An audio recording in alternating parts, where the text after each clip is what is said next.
नमस्कार, मी अर्चना आणि आपण पाहतात सी न्यूज चांगल्यासाठी बेधडक. बातमीपत्राची सुरुवात करूया हेडलाईन्सनी. सरकार आरक्षण देणार नसेल तर जिल्ह्यातील विधानसभेत बुक्का करा, मनोज जरांगेंचे सांगलीतल्या मराठ्यांना आव्हान.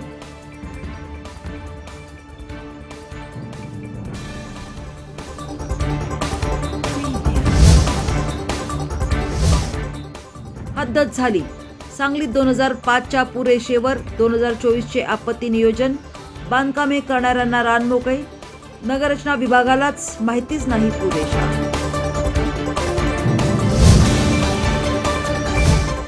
आणि बहादूरवाडीत मोपेड दुचाकी घसरून तरुणी जागीच ठार, 2 जण जखमी, कार चालकावर गुन्हा दाखल.